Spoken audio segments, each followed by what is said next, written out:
Look out! Wow, I can't believe everybody missed that. 20 wrecked me, guys. The 20 wrecked me plain as day.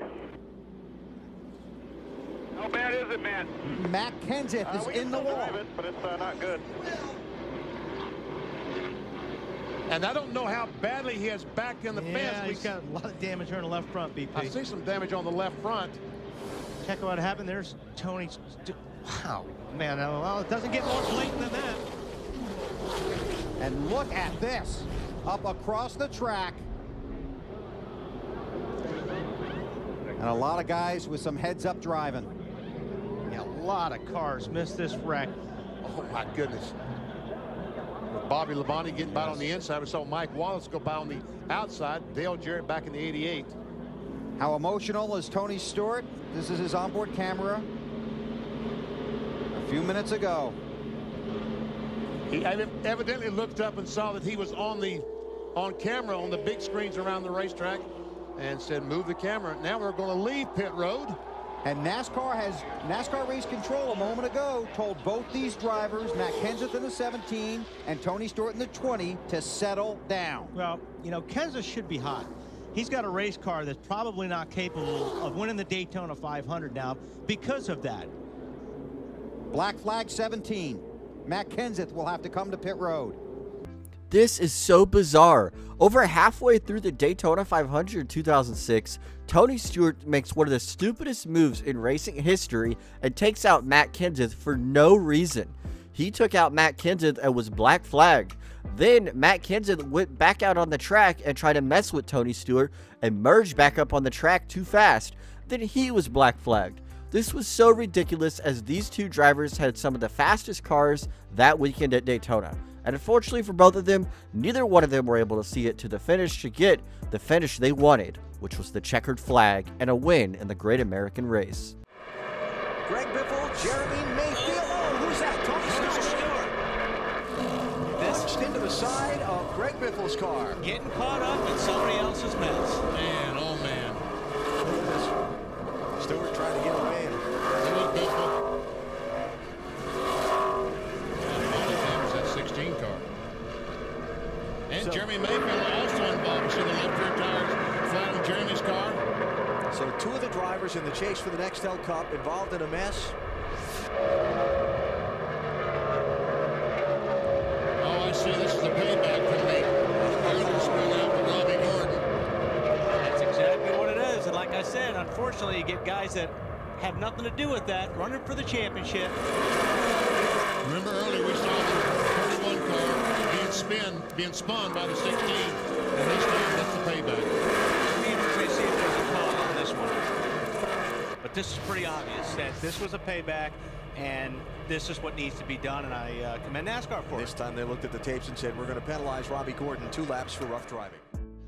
The 2004 chase brought a lot of controversy between fans. Was it valid? Was it going to be a legitimate point system? But one thing was for sure, having non-competitive cars racing the track as the chasers was big controversy because it could involve them in accidents. Just like when Robbie Gordon intentionally crashed championship contender Greg Biffle in the very first race to chase, crashing out Tony Stewart and Jeremy Mayfield. NASCAR would immediately black flag Robbie Gordon, holding him on pit road for multiple laps. Something, I think he ran over something, though. Somebody got, yeah, he's got all kinds of problems. And the red flag is out. He ran over somebody. I knew he did, or somebody ran over him. Don't do anything. Don't worry about it. I know you want to. Don't worry about it. It won't do us any good. Look at the right front on Busch's car. And remember, our last race of NASCAR on Fox, we had this going on at Dover, Delaware between these two guys. Well, I know that I know Kurt said he wasn't feeling well, but this isn't going to help him any. The thing I disagree with, totally, what a mess here. The thing I disagree, Kurt Busch took it out on the 20 car. The guys that work on that 20 car had nothing to do with what went on the racetrack. I think Tony was trying to exit his car to go over and talk to him, but I think there's something and the season begins. Let's have a look here. serious case of bump drafting that went bad, I think. Oh, Tony's trying to squeeze by on the outside right there. There's not enough room, and he gets into Kurt. That's what Kurt's upset about. Last year, the Daytona 500, they had the 2 fastest cars. And 2 teammates tangled. Look at that, the 11 and the 20. There they go. And Stewart and Busch ended up in a big crash that took both of them out. Said that over and over. You know, you want to go in the garage and get in a fight? Fine. Don't use my race car. 2 big crashes in Budweiser shootout practice.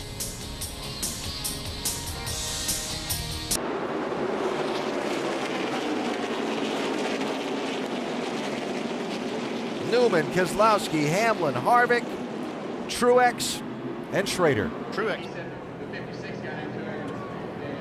Really hard to tell. I mean, it looked like the 11 was slow getting in the corner. Looked like he tried to get up there. Thought maybe the 55 got a little bit loose getting there, and Jimmy was trying to maybe avoid that somehow. Okay. 11 and 55 there. Yeah. Tire down on the 11 right front maybe after that contact. Definitely a stack up. Oh man, there's a lot of good cars got torn up here.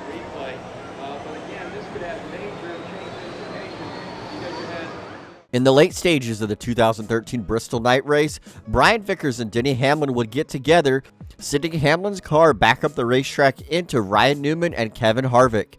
Kevin Harvick was furious at the move that Denny Hamlin had created with Vickers, and after the cleanup from the accident, Harvick went over to Hamlin's pit stall and actually stopped in it and got out of his race car. Harvick was furious. It looked like the 11 and the 29 got together. I think Kevin Harvick may have gotten in the right rear of Denny Hamlin getting into the corner.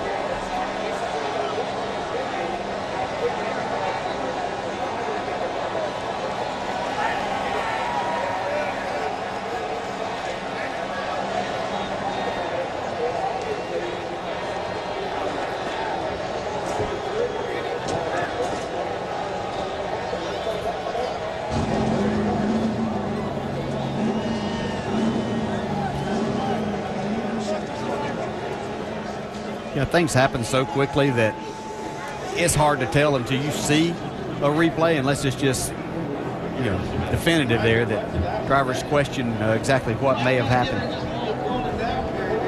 Well, Jamie?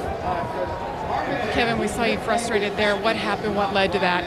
I just saw the 11 shoot up, you know, trying to get back at somebody and just caused a wreck, but said the 56 got into him there, so I just wanted to know what happened. All good. Just hate it for my Jimmy John's guys, and you know, track position is such a big deal. Wish we had the old Bristol back. It's a lot more fun to race on. With a very fast car that evening, Kevin Harvick was rightfully upset after being collected in an accident that wasn't even his fault.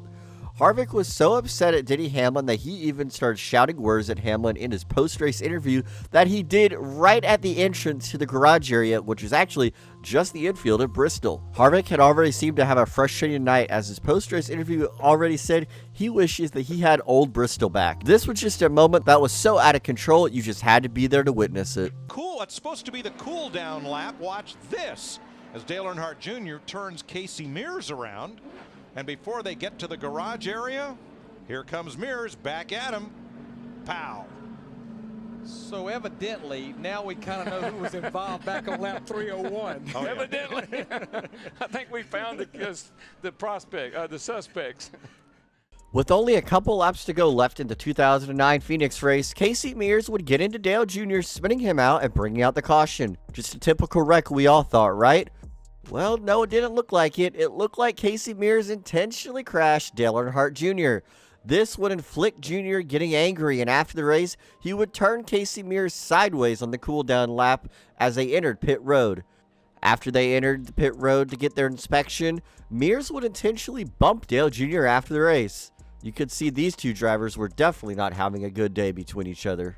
Joey Logano may be a 3-time Cup Series champion now and have stats to prove how good he is, but back in the day when he first started in NASCAR, he seemed to be used up by the competition a lot, and he had enough after Kevin Harvick crashed him with just 2 laps to go at Pocono after Kevin Harvick gave him the position and let him by. This was Logano's first incident in the Cup Series that would basically be the infamous Logano altercation after the race. Joe Logano was young in 2010, but since then, Logano has got into altercation after altercation after altercation with so many drivers on the track, he's become the villain of the NASCAR Cup Series. He may have 3 championships to his name, but he definitely has a lot more boos than cheers at the racetrack. From our overhead camera, our Pennzoil copter cam, you see the contact. Rusty Wallace almost spun out as he was trying to correct his car. Terry Labonte goes by to take the lead, and we see the heavy damage to Jeff Gordon's car. Rusty Wallace admitted later on in his career that he couldn't stand Jeff Gordon. He wanted to be the man to take the challenge to Dale Sr. and prove he was one of the greatest drivers ever. And when Jeff Gordon came along, he couldn't stand it. And Rusty Wallace, in any given opportunity, would intentionally crash Jeff Gordon because he felt like it and because he didn't like Gordon at all. As Jeff Gordon got better in his career and started beating Rusty Wallace, it infuriated Wallace. And every time he had the opportunity when he was racing Jeff Gordon, he would rough him up, wreck him, or put him in vulnerable positions with his race car. Ultimately, this rivalry never seemed to fizzle out until the end of their careers. Spins his tires. Green flag back in the air. Around goes to 48. Crosses out. And the caution is out. That will now determine who wins this race. NASCAR's explanation, they had not reached the start-finish line. They hadn't got to the start-finish line before they threw the caution. That was not the one attempt at the green-white checker.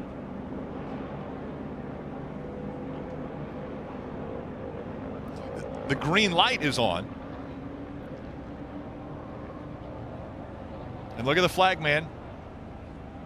The green and then right to the yellow before they got to the start-finish line. This is by far one of the worst finishes to a NASCAR race in history, in my opinion.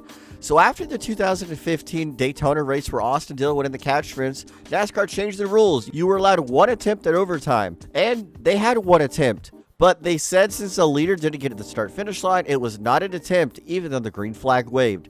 It was so controversial that they even gave Kyle Larson and Jimmy Johnson their spots back for the 2nd attempt at overtime. And if you thought that was crazy enough, that wasn't even the worst part of the race. The worst part of the race happened on the next restart, when Kevin Harvick, who was blowing an engine, needed to not lose any positions, and he intentionally wrecked Trevor Bayne, causing the last big one of the afternoon. Joey Logano and Dale Jr. would have already taken the restart and was able to make this an official attempt. But what was even more controversial is when the caution was thrown. Who was leading, Dale Jr. or Joey Logano? NASCAR gave it to Joey Logano, and the fan base was extremely upset. One of, if not the most iconic pace car moment in history, is when somebody stole the pace car at Talladega. It is one of the wildest NASCAR stories ever known, to have somebody, before the race even start, steal the pace car and take it for a spin. Honestly, that guy's a hero in my book. But unfortunately for him, he only made it to turn number 4 until he was barricaded by a bunch of police officers. They were able to stop him and get him out of the car so the race could start. Bob and Larry to call the introduction of the starting field this afternoon. All right, thank you, Jack. Well, the pace car, we understand, has been stolen. The officials are not driving this thing, and somebody has actually gotten into the pace car and stole it. There are at least 2 policemen on motorcycles, plus this car, that are pursuing the pace car right now. And up till now, the pace car has not been caught. They've created a roadblock there coming off of turn number 4, head toward the tri-oval, and we think there is some unusual drama occurring here. Let's see what happens when he gets to the roadblock. Will he try to go through it, or will he stop and be captured? And I guess he's going to stop. Well, this is certainly Well, I've heard the story of that man who makes a living by going around crashing parties, but this is certainly a first. And you can see that the crowd standing and applauding the officials who finally have captured this thief. It has been a bizarre day. We underwent a period of about 10 minutes where the track was without power. At least many of the significant points, including the press box, our broadcast facilities, as well as the public address, had no power. That was about a half hour ago, and now this occurs. So some strange and bizarre occurrences before the start of the Winston 500. Well, you can see that they're dealing with this individual rather sternly and trying to get him out of the car so that we can get everybody back in place and begin this Winston 500. But boy, what an unbelievable way to start the events here. And you can see more officials, police officers arriving on the scene. I will say they worked with extreme swiftness because they created that roadblock momentarily, and they really handled this situation with all due efficiency and haste. Well, he's being loaded into a police cruiser now and will probably be spending the night in the local lockup. You know, this is a rather wild crowd anyway that gathers here for this race. There are an estimated 125,000 people on hand for today's race, the largest gathering for a sporting event in the history of Alabama. And it's a crowd that is extremely enthusiastic about automobile racing. It gives you an idea somewhat of the feeling that you get in some of the foreign countries around the world who are so insane over automobile racing. This crowd here at Talladega is just about... In 2017, Matt Kenseth, who was making a deep run in the playoffs, who had an okay season up until this point, he was starting to gain momentum with his race team, but he was unfortunately caught up in an accident in the final race in the round of 12 at Kansas, and he had some pretty good damage to his vehicle, but he should have been able to keep going after the damage was repaired. But what Kenseth's team misunderstood was how many men could go over the wall to repair Kenseth's car. He had too many pit crew members over the wall repairing his car, and when NASCAR found out, they immediately disqualified Matt Kenseth, saying, "You can't race anymore." This would effectively eliminate Matt Kenseth from any championship contention that he was in. And unfortunately for Kenseth, this was his final full-time competitive season. To the outside wall, Right side. Go to the garage. Done.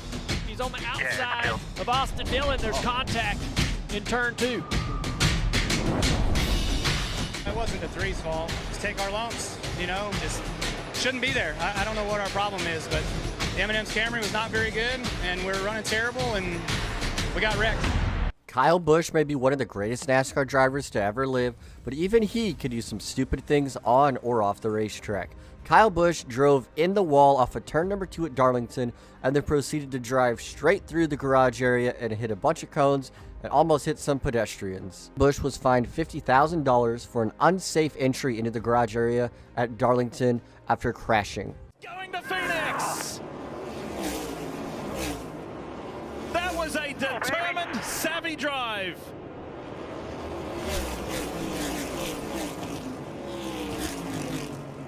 And look at that, right at the end, Christopher Bell drives his way in as well.